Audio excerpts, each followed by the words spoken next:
बंदे से मोहब्बत करता हूँ, तुम भी उससे मोहब्बत करो। फिर अल्लाह सबके दिलों में उनकी मोहब्बत डाल देता है।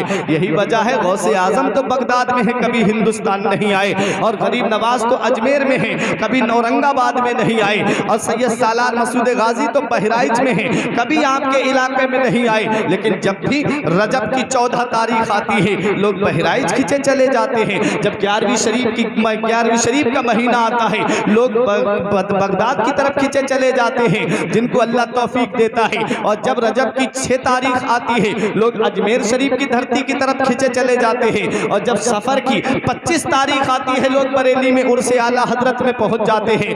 क्या वजह है? दुनिया से जाने वाले तो बहुत हैं, आज किसी को किसी के लिए टाइम नहीं, आज किसी को किसी के लिए वक्त नहीं। आज मैं देखता हूं अगर किसी के यहाँ इंतकाल हो जाए तो पूछता है कि भाई मिट्टी किस वक्त होगी, कहा जोहर की नमाज के बाद होगी, उसी वक्त जाएगा जब मिट्टी का वक्त करीब होगा। अगर किसी के यहाँ शादी होगी पूछेगा खाना कब खिलाया जाएगा, कहा जाए कि शाम को 7 बजे खाना मिलेगा, उसी वक्त जाएगा, खाना खाने के बाद फौरन घर चला आएगा। किसी को किसी के लिए टाइम नहीं है। लेकिन क्या वजह है कि रात के 12 बजने के बावजूद आप यहाँ बैठ करके गौसे आजम का जिक्र सुन रहे हो। गौसे आजम तो बगदाद में है, आप यहाँ उनका जिक्र सुन रहे हो, तो सुनो गौसे आजम ने अपने रब को राजी किया और गौसे आजम का नाम अल्लाह ने मुसलमानों के दिलों में डाल दिया।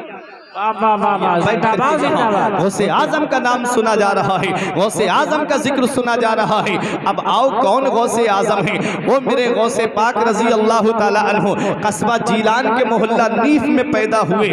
470 हिजरी में गौसे पाक की विलादत होती है। और आप कुर्ब जवार में जब तालीम हासिल कर लेते हैं तो अपनी माँ के पास आते हैं, अम्मी अब मजीद हुसूल इल्म के लिए मैं बगदाद जाना चाहता हूँ। माँ की उम्र 70 के पास हो चुकी थी, लेकिन माँ ने ये नहीं कहा मेरे लाल अब तू मुझे छोड़ के जा रहा है बुढ़ापे की हालत में, अरे मेरे बेटे तू अब मुझे छोड़ के जाएगा जब मुझे तेरे सहारे की जरूरत थी।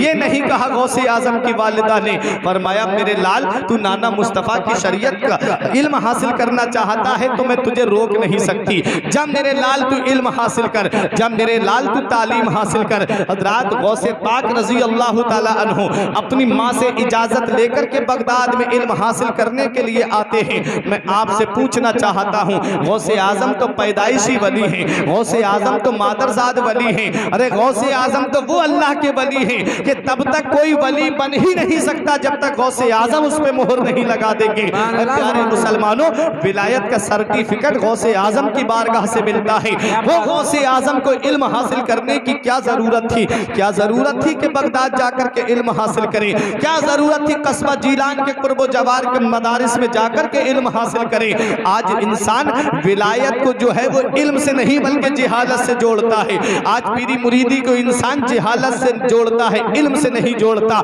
अरे जब तक कोई आलिम बनेगा नहीं तब तक अल्लाह उसको विलायत नहीं देगा। बगैर इल्म के विलायत नहीं मिलती है, बगैर इल्म के कोई वली नहीं बनता है। पहले आलिम बनता है, पहले शरीयत पे चलता है, उसके बाद अल्लाह विलायत अता फरमाता है। आज इंसान सोचता है बगैर पढ़े मैं वली बन जाऊंगा।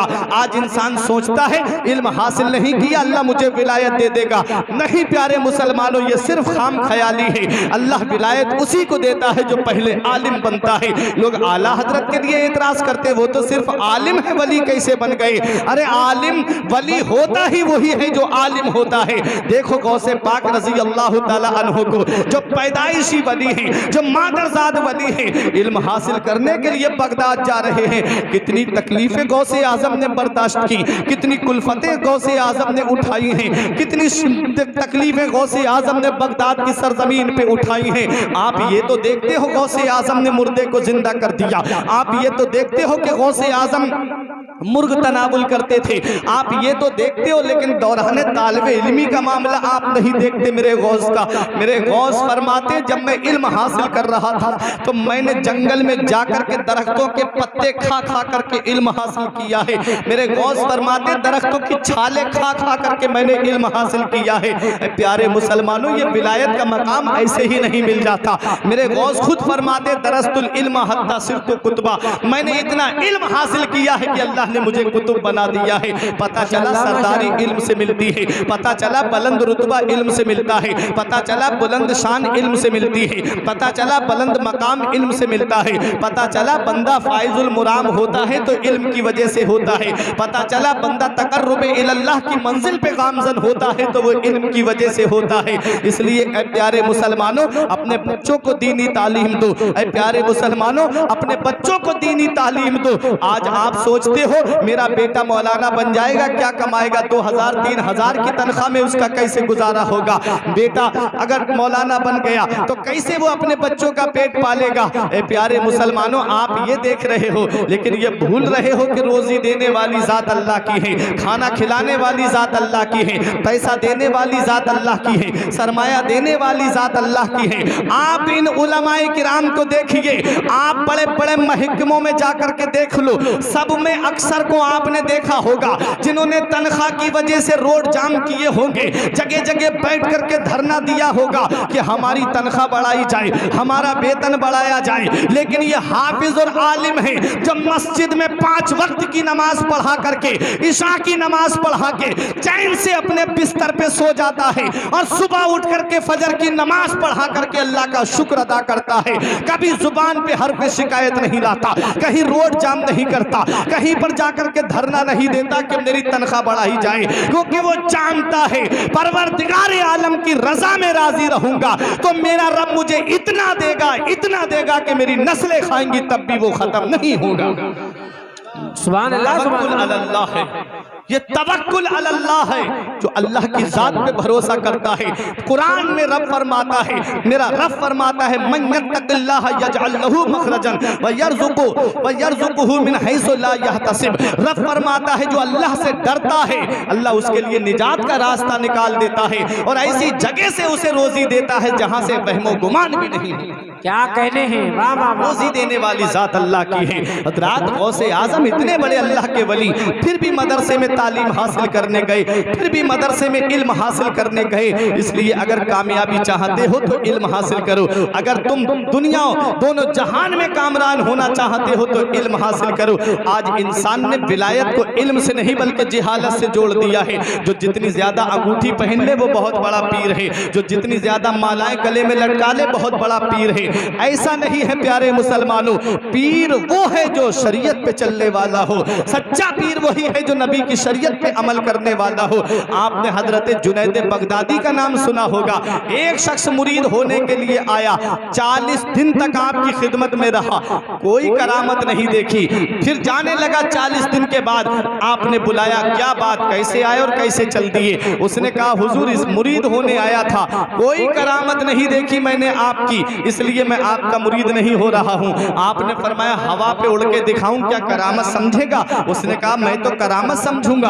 आपने फरमाया ये जितने परिंदे उड़ रहे हैं ये तो तेरे नजदीक बहुत बड़े अल्लाह के वली होंगे। खामोश हो गया। फरमाया पानी पे चल के दिखाऊं क्या करामत समझेगा? उसने कहा पानी पे चल के दिखाएंगे मैं तो करामत समझूंगा। फरमाया ये मछलियां और मेंढक जो पानी में तैर रहे हैं तेरे नजदीक बहुत बड़े वली होंगे। खामोश हो गया। उसके बाद एक जुमला अल्लाह के वली ने इरशाद फरमाया, 40 दिन तुझे हमारी खिदमत में रहते हुए हो गए, ये बता क्या हमारी कोई नमाज कज़ा होते हुए देखी? बोला नहीं। फरमाया क्या कोई काम खिलाफ सुन्नत करते हुए देखा? बोला नहीं। फरमाया क्या कभी हमने अपनी जुबान से कोई ऐसी बात कही जो शरीयत के खिलाफ हो? बोला नहीं। फरमाया अल्लाह के वली ने, अरे सबसे बड़ी करामत तो यही है कि हम नबी की शरीयत पे चल रहे हैं। वाह वाह वाह वाह वाह, जिंदाबाद जिंदाबाद। इंसान विलायत से जोड़ता है। प्यारे मुसलमानों, करामत जो है वो वली का एक पहलू बयान करती है, माशाअल्लाह। इल्म जो है वो वली की सीरत को बयान। वाह वाह वाह, जिंदाबाद जिंदाबाद। इल्म देखो, गौसे पाक ने इल्म हासिल किया, फरमाते दरस्तुल इल्म हत्ता सिरतो कुतबा, मैंने इतना इल्म हासिल किया कि अल्लाह ने मुझे कुतुब बना दिया, कुतुब बना दिया। और कुतुब कुतुबुल अक़ताब, वो गौसे पाक रजी अल्लाह ताला अन्हु आप 488 हिजरी में बगदाद पहुंचे। तारीख सुनते हुए चले, 488 हिजरी में बगदाद पहुंचे। 40 साल तक आपने वाज कहा, तकरीर की, और गौसे पाक रजी अल्लाह ताला अन्हु के उन्हीं 40 साल के अंतराल में 32 साल या 33 साल गौसे पाक रजी अल्लाह ताला अन्हु ने मदरसे में बैठ करके बाकायदा दर्स दिया। अल्लाह अल्लाह अरे मोहब्बत से सुभान बोलो अल्लाह। सुभान अल्लाह। गौसे आजम की हिस्ट्री सुनो, 32 साल बैठ के मदरसे में पढ़ाया है और एक एक दिन में 13 फन गौसे आजम दरसगाह में बैठ करके पढ़ाते थे। सुभान अल्लाह।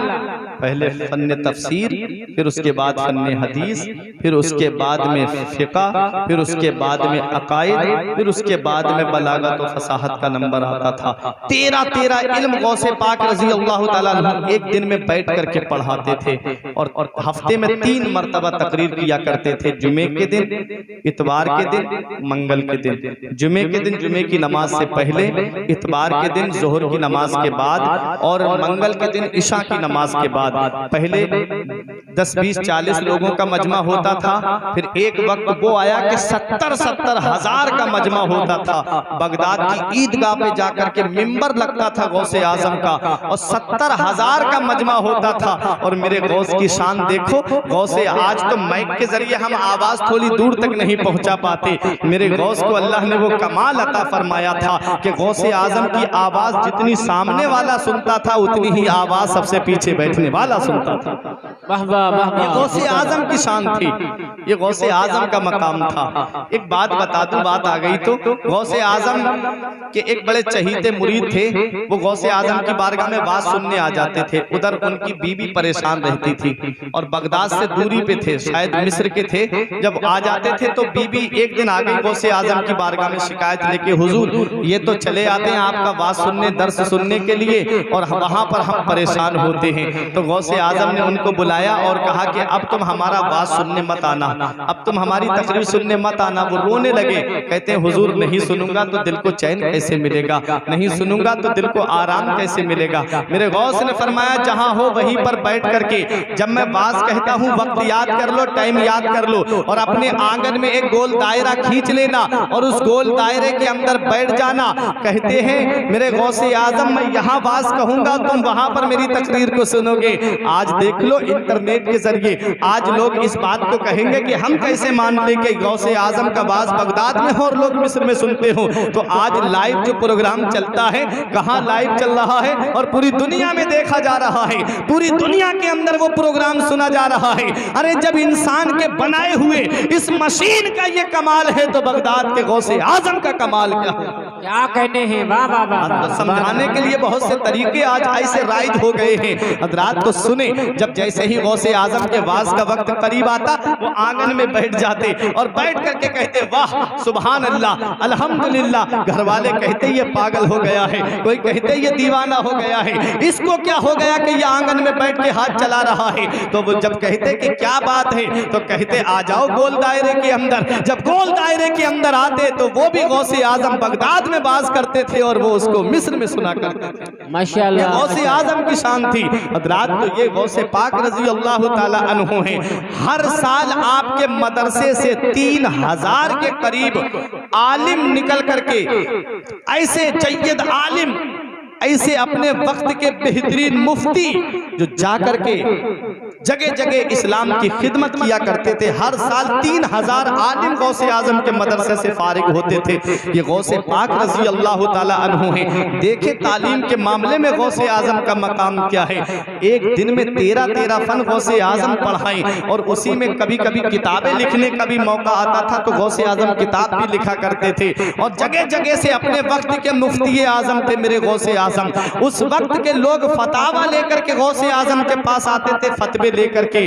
तो गौसे आजम की टेबल पर कोई भी फतवा जो है वो एक दिन से ज्यादा नहीं रखा रहता था। जैसे ही फतवा आया पढ़ा गौसे आजम ने फौरन उसका जवाब उसी वक्त लिख दिया। ऐसा इल्म मुस्तहज़र था मेरे गौसे आजम का, फौरन जवाब लिख करके फतवा रवाना कर देते थे। ये गौसे पाक रजी अल्लाह ताला अन्हु हैं। फरमाते हैं दरस्तुल इल्म हत्ता सिरतु कुतबा, मैंने इतना इल्म हासिल किया कि अल्लाह ने मुझे कुतुब बना दिया। और वो मकाम अल्लाह ने गौसे आजम को अता फरमाया, वो मकाम अल्लाह ने गौसे आजम को दिया कि मेरे गौस फरमाते हैं शरीफ तुम फुजलती मिन बाद शुक्री, कि मेरा बचा हुआ तुमने पिया है मेरे बाद में। तमाम औलिया को मुखातब करके मेरे गौसे आजम फरमाते हैं कि अल्लाह की मारिफत का जाम पहले मैंने पिया है और मेरा बचा हुआ जाम तमाम औलिया किराम ने पिया है। और जिसने गौसे आजम का बचा हुआ जाम पिया है, जुनैद बगदादी ने पिया, अल्लाह ने सैयदुत ताइफा बना दिया। गरीब नवाज ने पिया, अल्लाह ने हिंदुस्तान का बादशाह बना दिया। साबिर पाक ने पिया, अलाउद्दीन अली अहमद ने पिया, अल्लाह ने साबिर कलियरी बना दिया। फरीदुद्दीन ने पिया, अल्लाह ने गंजे शकर बना दिया। और प्यारे मुसलमानों सुनो, हजरत मखदूम अशरफ सिमनानी ने पिया, अल्लाह ने मखदूम बना दिया। गौसे आजम की मारिफत का बचा हुआ जाम सैयद सालार मसूद गाजी ने पिया, अल्लाह ने सुल्तानुल शुहदा फिल हिंद बना दिया। गौसे आजम की मारिफत का बचा हुआ जाम जब बरेली के अहमद रजा ने पिया, अल्लाह ने आला हजरत बना दिया। मुस्तफा रजा खान ने पिया, अल्लाह ने मुफ्ती आजम बना दिया। गौसे आजम की मारिफत का बचा हुआ जाम जब अख्तर रजा खान ने पिया तो अल्लाह ने ताजो शरिया बना दिया।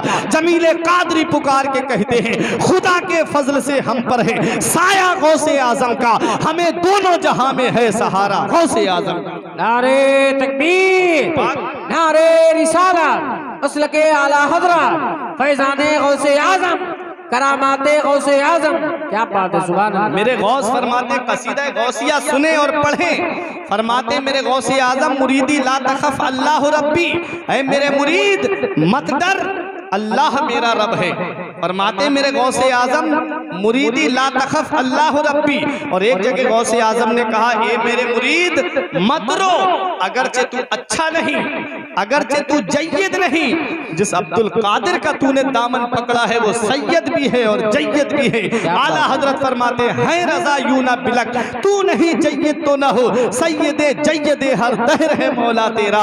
ये गौसे पाक रजी अल्लाह ताला अन्हु है। फरमाते मुरीदी ला तखफ अल्लाह रब्बी, ऐ मेरे मुरीद डरने की जरूरत नहीं है, अल्लाह मेरा रब है। मैंने आलम तसव्वुर में अर्ज किया, मेरे गौस हम कहाँ ना डरे, हमारे यहाँ का उसूल तो ये है, हमारे यहाँ का तरीका तो ये है, हमारे यहाँ का रिवाज तो ये है। अगर प्रधान जी कह दे मत डर तो मतलब है गांव में मत डर, अगर चेयरमैन कह दे मत डर तो मतलब है तहसील में मत डर, अगर मेंबर कह दे मत डर तो मतलब है कस्बे में मत डर, अगर विधायक कहे मत डर तो मतलब है जिले में मत डर, अगर सीएम कहे मत डर तो मतलब है सूबे में मत डर, अगर पीएम कहे मत डर तो मतलब है मुल्क में मत डर। ऐ मेरे गौसे आजम, हम कहाँ ना डरे, क्या अपने गांव में ना डरे, क्या कस्बे में ना डरे, क्या तहसील में ना डरे, क्या जिले में ना डरे, क्या सूबे में ना डरे, क्या मुल्क में ना डरे। तो गौसे आजम की बारगाह से जवाब मिलता है, तुबूली फिस समाई वल अर्दो दुक्कत। मेरे गौस फरमाते हैं, ऐ मुझसे मोहब्बत करने वाले, ऐ मेरे चाहने वाले, तूने जिस गौस का दामन पकड़ा है उस गौस की बुलंदी का डंका आसमानों पर भी बज रहा है, जमीनों पर भी बज रहा है। न जमीन पे तुझे डरने की जरूरत है, न जमीन के नीचे तुझे डरने की जरूरत है। जमीले कादरी पुकार के कहते हैं, मुरीदी ला तखफ कहकर तसल्ली दी गुलामों को, मुरीदी ला तखफ कहकर तसल्ली दी गुलामों को, कयामत तक रहे बेखौफ बंदा गौसे आजम। वाह वाह वाह वाह, क्या कहते हैं, जिंदाबाद जिंदाबाद। ये है मेरे गौसे आजम। कहाँ कहाँ देखोगे गौसे आजम को। गौसे पाक रजी अल्लाह ताला अन्हु की अजमत व शान बगदाद की जामा मस्जिद है, और बगदाद की जामा मस्जिद से वाज कह रहे हैं, तकरीर कर रहे हैं। गौसे पाक रजी अल्लाह ताला अन्हु ने अचानक से फरमाया, कदमी हाज़िही अला रबवते कुल्ले वलियल्लाह। यही बात बता रहा हूँ, पॉइंट सुने, इसी के बाद तकरीर खत्म कर दूंगा। इसी को बताने के बाद फरमाते मेरे गौस, मेरा ये कदम हर अल्लाह के वली की गर्दन पे, मेरा ये कदम हर अल्लाह के वली की गर्दन पे है। अब कदम के मामले में बहुत सारा इख्तिलाफ है। बाज़ ने कहा असले कदम है, बाज़ ने कहा कदम से मुराद इल्म है, बाज़ ने कहा कि कदम से मुराद मर्तबा है। अलग अलग रिवायतें बयान की हैं। हर माना गौसे आजम की जात में फिट आता है। गौसे पाक का मकाम बहुत बुलंद है। फरमाते हैं मेरा ये कदम हर अल्लाह के वली की गर्दन पे है। 50 औलियाए किराम ऐसे थे उस वक्त उस मजलिस में बैठे हुए जो बहुत बहुत बड़े मर्तबे पे फाइज थे। उनमें से 49 ने अपनी गर्दन ऐसे झुका दी कि पेशानी जमीन पे लगने वाली थी। झुका ली अपनी गर्दन, गौसे आजम हमारी गर्दन पे आपका कदम है। उनमें एक अल्लाह के वली जिनका नाम हजरत अली बिन अल-हेती है, उठे और उठने के बाद में गए गौसे आजम के पास में और गौसे पाक का कदम उठाया, अपनी गर्दन पे रख लिया। कहा मोहब्बत तो तब है कि मैं असले कदम को उठा करके अपनी गर्दन पे रख लूं। बहुत बड़े अल्लाह के वली हैं हजरत अली बिन हेती। इनके बारे में मैंने शबिस्तान रज़ा में नुस्खा देखा था कि अगर खटमल वगैरह काटते हो, मच्छर काटते हो और इनका नाम ले लिया जाए तो वो चीज काटती नहीं है। ये नुस्खा मैंने देखा था किताब में लिखा हुआ। इतने बड़े अल्लाह के वली खुद फरमाते हैं कि काली रात में काले पत्थर पर काली चींटी रिंगती हो और उसकी खबर अली बिन हेती को ना हो तो मेरा पित्ता पानी हो जाए। क्या कहते हैं कि ऐसा हो ही नहीं सकता कि काली रात में काले पहाड़ पर काली चींटी रिंगती हो और अली बिन हेती को पता ना हो। इतने बड़े अल्लाह के वली गौसे पाक का कदम उठा के अपनी गर्दन पे लेते हैं। मेरे मुफ्ती आजम पुकार के कहते हैं कदम गर्दने औलिया पर है तेरा, तू है रब का ऐसा वली गौसे आजम। अल्लामा हसन पुकार के कहते हैं सरों पर जिसे लेते हैं ताज वाले, तुम्हारा कदम है वो या गौसे आजम। सुभान अल्लाह। पाक है एक अल्लाह के वली ऐसे थे जिनका नाम है हजरत अब्दुर रहमान तफसोंजी। वो अपने मुरीदों के दरमियान अचानक से बोले, लोगों मेरा मर्तबा, मेरी गर्दन तमाम वलियों में ऐसे ऊंची है जैसे शुतुरमुर्ग परिंदे की गर्दन तमाम परिंदों में ऊंची है। अल्लाह। आपने शुतुरमुर्ग देखा, खेतों में जाते होंगे जिसको सियारस बोलते हैं, कितनी बड़ी गर्दन होती है उस परिंदे की। तमाम परिंदों में सबसे ऊंची गर्दन का वही परिंदा है। हज़रात जैसे ही अल्लाह के वली की जुबान से ये जुमला निकला, मेरी गर्दन तमाम वलियों में ऐसे ऊंची है जैसे शुतुरमुर्ग परिंदे की गर्दन तमाम परिंदों में ऊंची है, तो एक नौजवान मजलिस से खड़ा हो गया, ए अब्दुर रहमान तफसोंजी इतनी बड़ी बातें ना करो, इतने बड़े बोल ना बोलो। इतना कहा तो मुरीदों ने देखा ये कौन है जो हमारे पीर की शान में गुस्ताखी कर रहा है। आज मुरीद भी अजीब तरह के हो गए हैं। पहले के मुरीद देखें और आज के मुरीद में देखें कितना बड़ा फर्क है। पीर चाहे शरीयत के खिलाफ काम करे, पीर है तो हाँ हमारा पीर सही कर रहा है। ये नहीं देखते कि शरीयत के खिलाफ जा रहा है। अरे जो शरीयत के खिलाफ जाएगा वो खुद नहीं बचा पाएगा जहन्नम की आग से, तो वो तुम्हें कहां से बचा लेगा। और जो शरीयत पे चलने वाला होगा, पीर मुरीदी का मतलब तो यही था कि पीर खुद शरीयत पे चले और अपने मुरीदों को भी शरीयत पे चलने का हुक्म दे। पीर का मतलब ही यही था। बैअत का मतलब यही होता है। बैअत बै से बना, जिसके माना आते बेच देना। किसी के हाथ में हमने अपना हाथ दे दिया, मतलब है हमने अपने आप को उसके हाथ पे बेच दिया।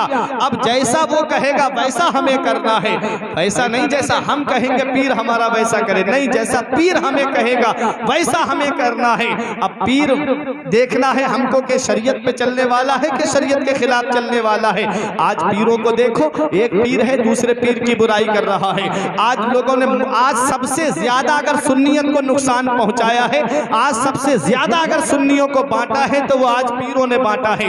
ये बात थोड़ी कड़वी जरूर है लेकिन मैं सच्चाई बता रहा हूं। सबसे ज्यादा अगर आज मुरीदों को बांटा है और लोगों को बांटा है तो वो आज जाहिल पीरों ने मुरीदों को और लोगों को बांटा है। क्यों? क्योंकि अगर एक मुरीद दूसरे पीर का है तो कहते हैं कि उससे बात मत करना, ये फला का मुरीद है, और वो कहता है कि इससे बात मत करना, ये हमारे पीर का मुरीद नहीं है। और जाकर के पीरों को भी बता देते हैं कि ये फला पीर का मुरीद है, इससे हुजूर ज्यादा कलाम ना करें। ये क्या है?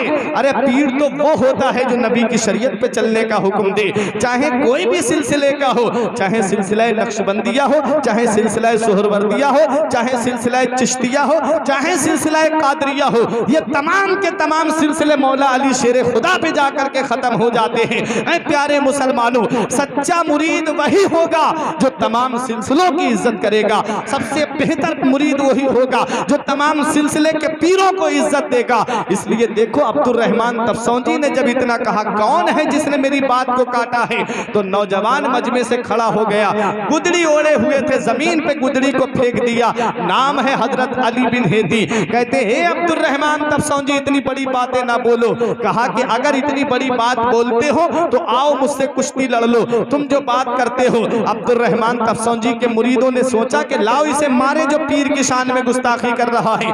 पीर ने मुरीद पे नजर डाली तो गौर से देख करके कहा ठहर जाओ, तुम इस नौजवान के मर्तबे को नहीं जानते, तुम इस नौजवान की शान को नहीं जानते, तुम इस नौजवान के मकाम को नहीं पहचानते। इसके जिस्म पर कोई भी बाल ऐसा नहीं है जो अल्लाह की तस्बीह ना पढ़ रहा हो, जो अल्लाह का जिक्र ना कर रहा हो। मजमे से खड़ा होने वाला नौजवान भी कोई आम नौजवान नहीं था, गौसे आजम का मुरीद था, गौसे आजम का चहीता खलीफा था, जिनको हजरत अली बिन हेदी कहा जाता है। अब्दुल रहमान तफसौंजी बोले किसके मुरीद हो? कहा मेरे पीर का नाम कुतबे रब्बानी, महबूब सुबहानी, शहबाज लामकानी, पीर लासानी, हुजूर सैयदना शेख अब्दुल कादिर जिलानी गौसे आजम दस्तगीर है। कहा कौन गौसे आजम है? मैं तो नहीं जानता गौसे आजम को, मैं तो नहीं जानता अब्दुल कादिर जिलानी को। मैं बारहा कुर्बे इलाही में जाता हूँ, लेकिन कभी मैंने अब्दुल कादिर को वहां पर नहीं देखा। मेरे गौस का मकाम मर्तबा देखो, मेरे गौस की शान देखो। अब्दुल रहमान तफसौंजी ने दो मुरीद बुलाए, एक पर्चे पे लिखा, कहा जाओ और बगदाद अब्दुल कादिर से पूछ करके आओ कि मैं बारहा कुर्बे इलाही में जाता हूँ, औलिया किराम से मुलाकात होती, लेकिन आपको मैंने नहीं देखा।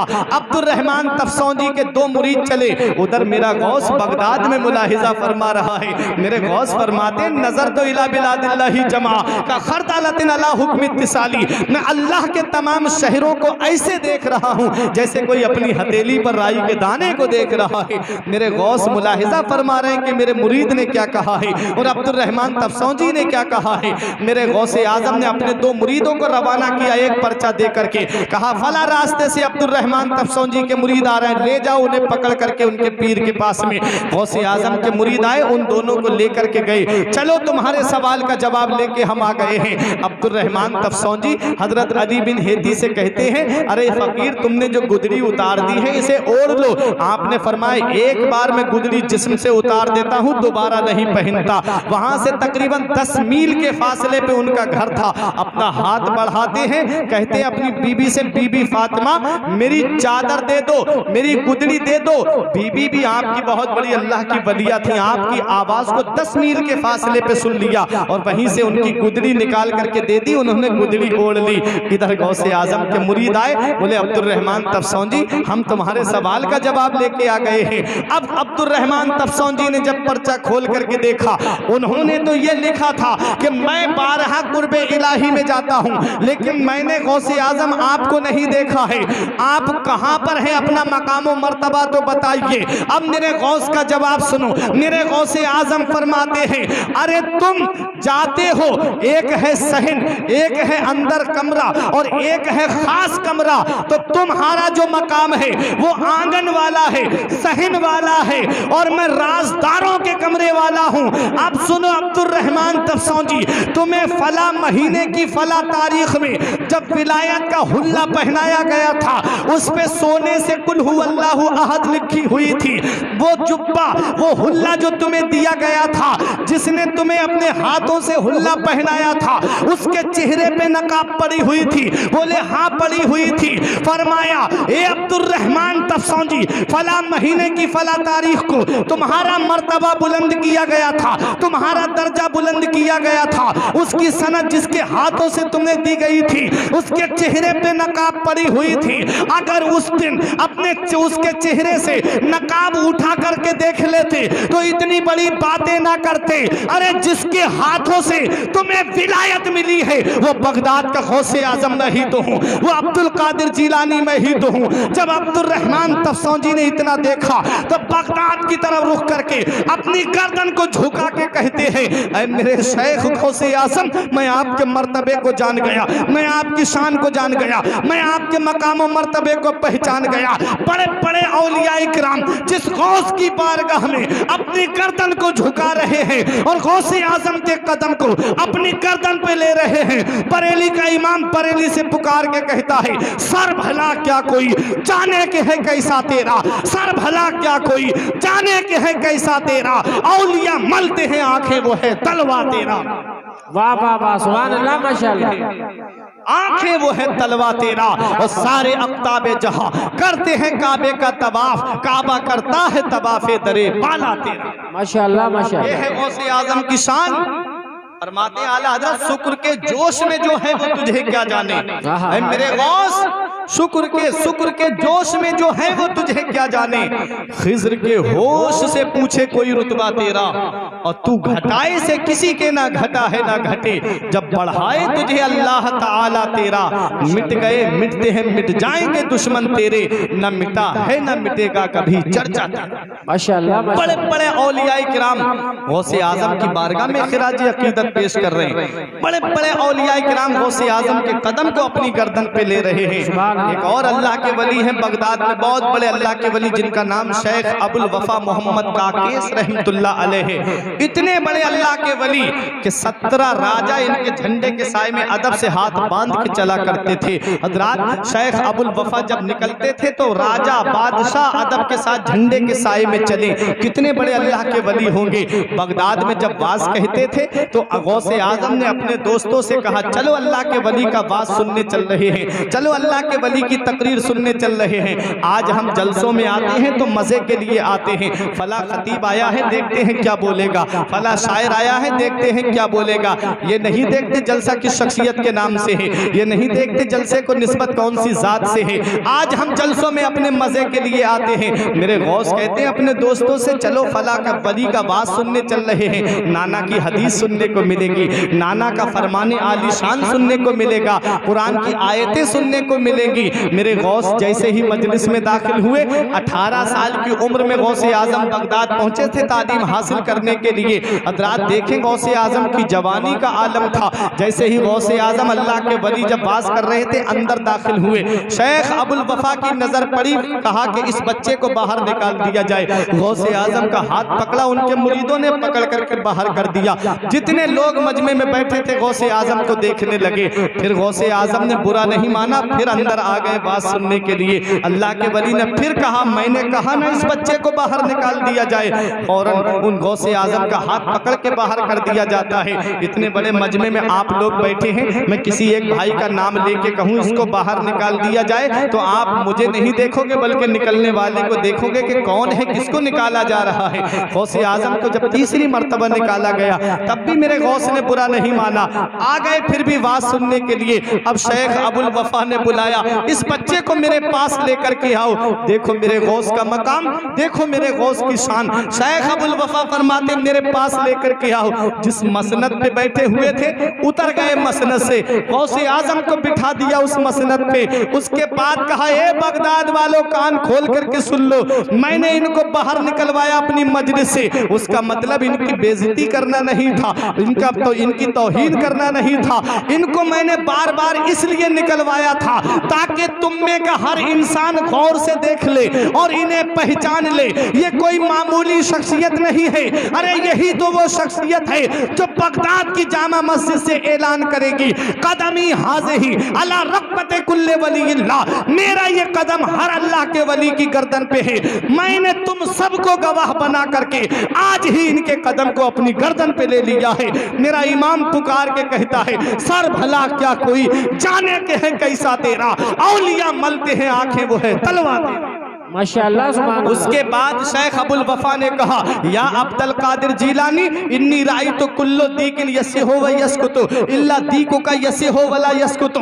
ए अब्दुल कादिर जीलानी, मेरी निगाहें देख रही हैं, मेरी नजरें देख रही हैं। हर मुर्ग बोलेगा, बोल के चुप हो जाएगा, लेकिन जब तुम्हारा मुर्ग बोलेगा तो वो कयामत तक चुप नहीं होगा। मतलब क्या है? मतलब ये है हर वली का चर्चा होगा, हर वली का नाम लिया जाएगा, हर वली का जिक्र किया जाएगा। कयामत आने तक चर्चा कम होता चला जाएगा, मगर वह मेरे गौसे आजम, तेरी अजमत का कोई जवाब नहीं, तेरी शान का कोई जवाब नहीं, तेरी बुलंदी का कोई जवाब नहीं, तेरे मकाम सुरैया का कोई जवाब नहीं, तेरे मकाम उज़्मा का कोई जवाब नहीं। गौसे आजम का जब चर्चा होगा, गौसे आजम का जब जिक्र होगा तो वो कयामत तक कम नहीं होगा। मेरा इमाम पुकार के कहता है, मुर्ग सब बोलते हैं, बोल के चुप रहते हैं, मुर्ग सब बोलते हैं, बोल के के चुप रहते हैं। हाँ असील एक नवा संज रहेगा तेरा, और तू घटाए से किसी के ना घटा है ना घटे, जब बढ़ाए तुझे अल्लाह ताला तेरा। सुभान अल्लाह माशाअल्लाह। गौसे आजम।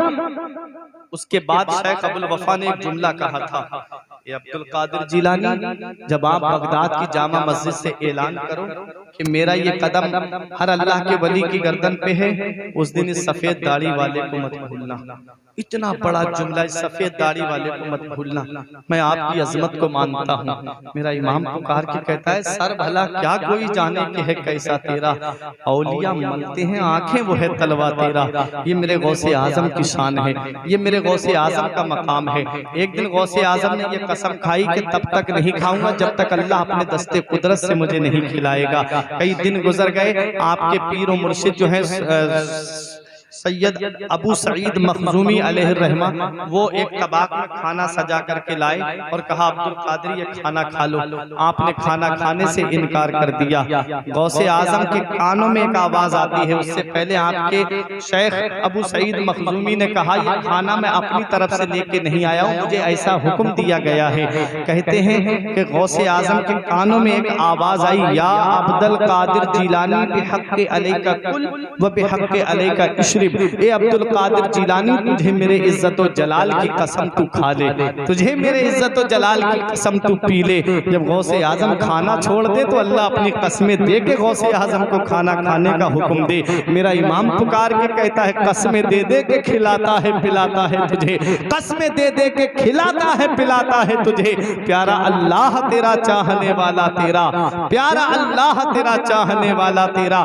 ये मेरे गौसे आजम है। कहाँ कहाँ देखोगे गौसे आजम को। गौसे आजम का मकाम और मर्तबा बहुत बुलंद है।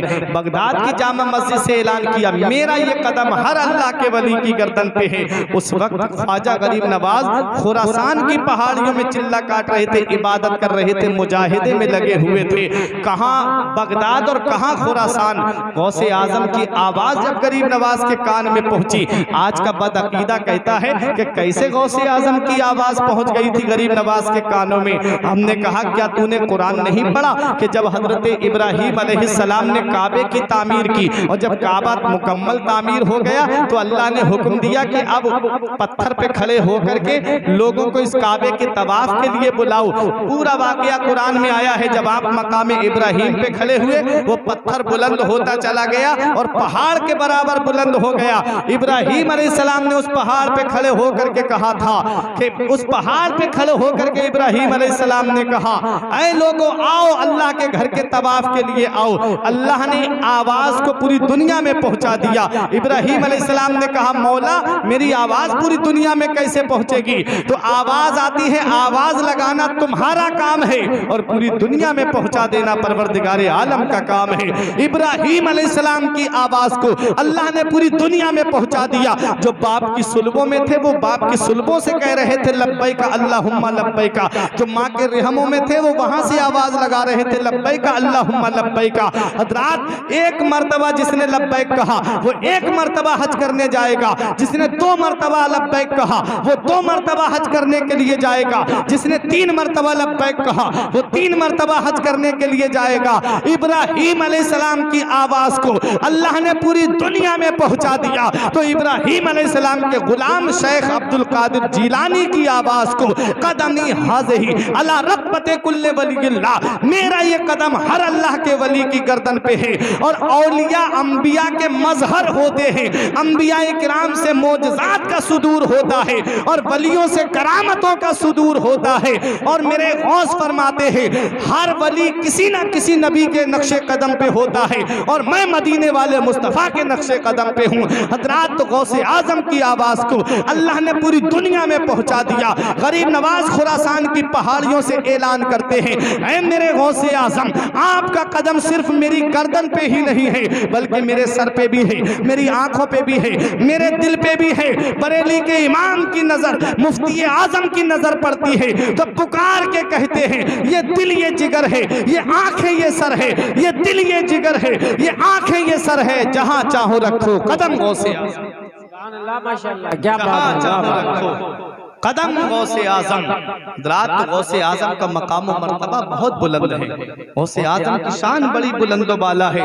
गौसे आजम ने जब ये कहा मेरा ये कदम हर अल्लाह के वली की गर्दन पे है, ख्वाजा गरीब नवाज रजी अल्लाह ताला अन्हु ने कहा, ख्वाजा गरीब नवाज रजी अल्लाह ताला अन्हु ने कहा, क्या कहा कि मेरे सिर्फ गर्दन पे ही कदम नहीं है बल्कि मेरे सर पे भी है, मेरी आंखों पे भी है, मेरे दिल पे भी है।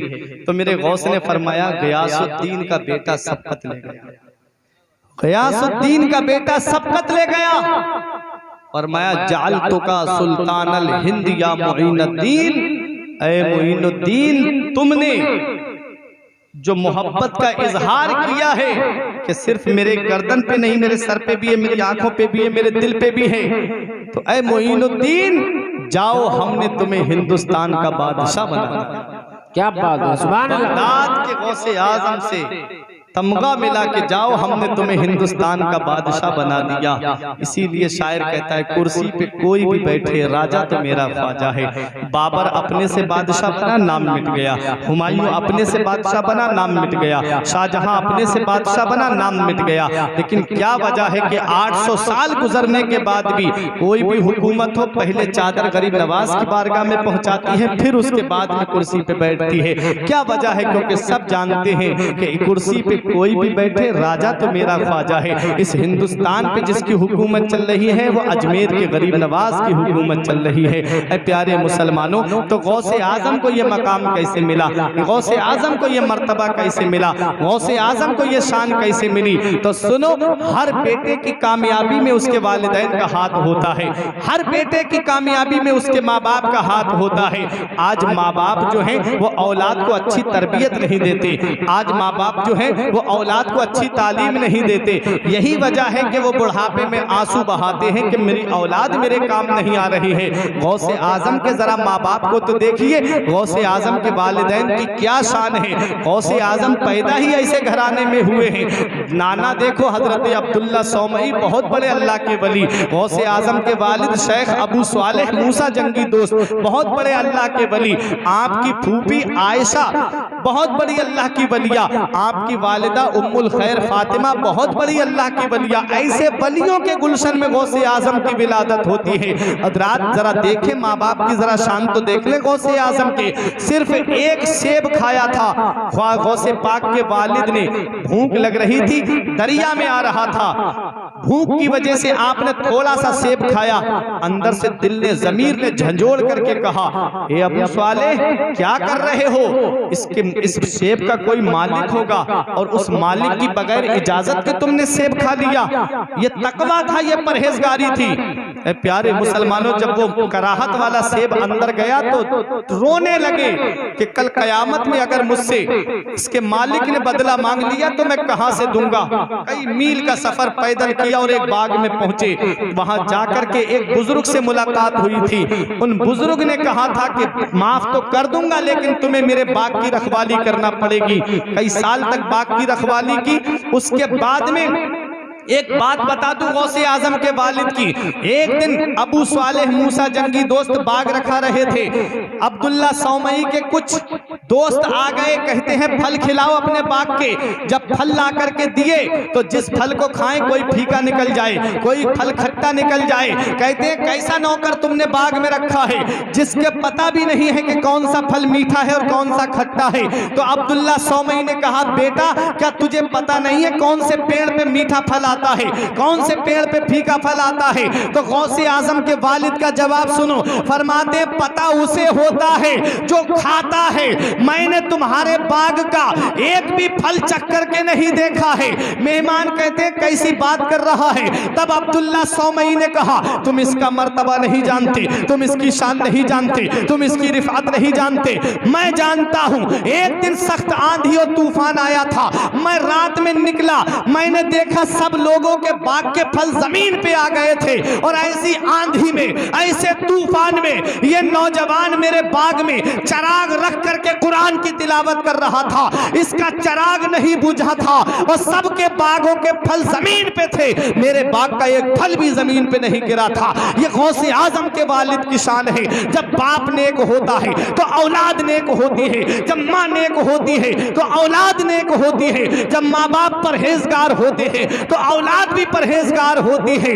इसीलिए प्यारे मुसलमानों, जब माँ फातिमा होती है तब बेटा नेज़े पे चढ़ के कुरान सुनाने वाला हुसैन होता है, और जब माँ उम्मुल खैर फातिमा होती है तो बेटा बगदाद का गौसे आजम होता है। माँ जब माह नूर बीबी होती है तब बेटा गरीब नवाज होता है। माँ जब नेक होती है तब बेटा सैयद सालार मसूद गाजी होता है। माँ जब नेक होती है तब बेटा हिंदुस्तान की सरजमीन पर बेहतरीन आलिमों में जाना पहचाना जाता है, जिसे दुनिया आला हजरत के नाम से जानती है। जब माँ नेक होती है तो बेटा मुफ्ती आजम होता है। माँ जब नेक होती है तो बेटा ताजुश शरिया होता है। इसलिए ऐ मेरी माँ और बहनों, अपने बच्चों को वक्त से पहले जवान कर दो। फिल्मी हीरो का किरदार दे के जवान मत करना, हीरो हीरोइन का किरदार दे के जवान मत करना। अगर जवान करना है तो करबला के हुसैन आजम का किरदार दे के जवान करना, बगदाद के गौसे आजम का किरदार दे के जवान करना। ये मत देखना मोहल्ले वाले क्या कहेंगे, ये मत देखना खानदान वाले क्या कहेंगे, ये मत देखना कि अजीजो अकारिब क्या कहेंगे। जमाना खफा है तो क्या गम है इसका, जमाने को ठोकर लगाए चला जा, जमाना ही एक दिन तेरे साथ होगा, तू आका को अपने मनाए चला जा। सुभान अल्लाह, माशाअल्लाह। ये है गौसे आजम के वालिद और ये है गौसे आजम की वालिदा। तारीख बताती है जब गौसे आजम इल्म हासिल करने गए बगदाद, उसके बाद अपनी माँ का चेहरा नहीं देख पाए। एक बार दिल में ये शौक पैदा हुआ था, जब लोग गए थे बगदाद तो पूछा मेरी माँ का क्या हाल है। कस्बा जीलान के थे तो कहा कि अभी कुछ दिन पहले तो हमने देखा था लेकिन अब नजर नहीं आई हमको। तो गौसे आजम सोचे कि कहीं ऐसा तो नहीं मेरी माँ का इंतकाल हो गया।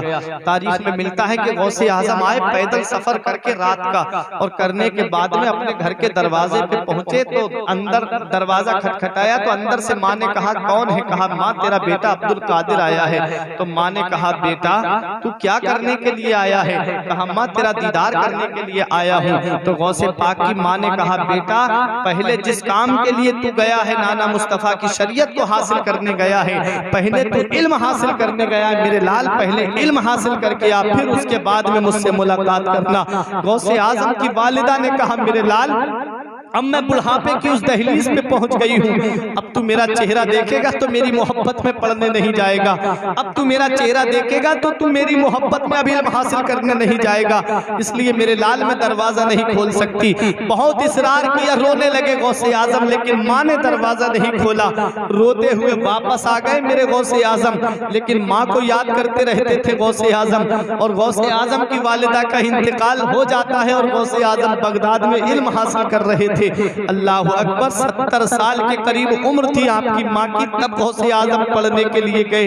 ऐ प्यारे मुसलमानों, गौसे आजम को अपनी माँ की बहुत याद आती थी, क्योंकि माँ बाप होते ही बहुत बड़ी नेमत है। माँ बाप अल्लाह की अजीम नेमत होते हैं।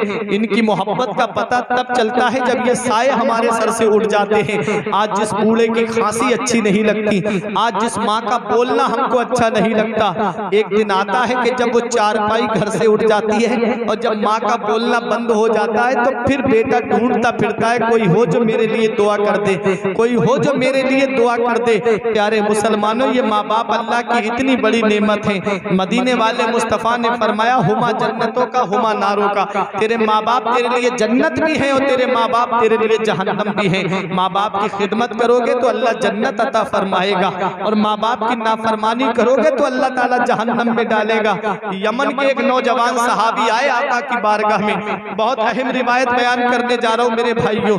जब आए यमन के नौजवान सहाबी, आका अब मैं आ गया हूँ, अब आपकी बारगाह से वापस नहीं जाऊंगा, अब मैं अपने घर वापस नहीं जाना चाहता, जितनी जिंदगी है आपके कदमों में गुजारूंगा, जितनी जिंदगी है अब आपकी बारगाह में रह करके काटूंगा। मेरे नबी ने इरशाद फरमाया, मेरे सहाबी क्या तेरे माँ बाप हैं? उसने कहा हाँ या रसूल अल्लाह मेरे माँ बाप मौजूद हैं। नबी ने फरमाया तेरे माँ बाप को पता है कि तू मेरी बारगाह में आया है? अर्ज करते हाँ या रसूल अल्लाह, मेरे माँ बाप को पता है। नबी ने फरमाया तुम्हारे माँ बाप को ये पता है कि अब उनका बेटा उनके पास वापस नहीं जाएगा? अर्ज करते हाँ या रसूल अल्लाह, ये भी पता है। तो मेरे नबी ने फरमाया अच्छा ये बताओ, जब तुम रुखसत हो रहे थे, अपनी माँ से ये कह के रुखसत हो रहे थे कि अब तुम्हारा बेटा जा रहा है, वापस नहीं आएगा, उस वक्त तेरे माँ बाप हंस रहे थे कि रो रहे थे? कहते आका एक दूसरे के गले मिलकर के फूट फूट करके रो रहे थे। मदीने वाले मुस्तफा के जिस्म में झुरझुरी पैदा हो गई। आका उठे और इरशाद फरमाए इरजे इलैहिमा फअदहिबहुमा कमा अबकैतहुमा। मदीने वाले मुस्तफा फरमाते मेरे सहाबी वापस चला जा, वापस लौट जा, जैसे उन्हें रुला के आया है वैसे हंसा दे, वो वहां खुश हो जाएंगे। मदीने वाला मदीने में तुझसे राजी हो जाएगा। आज औलाद माँ बाप को छोड़ के चली जाती है, आज औलाद माँ बाप से दूर रहने लगती है।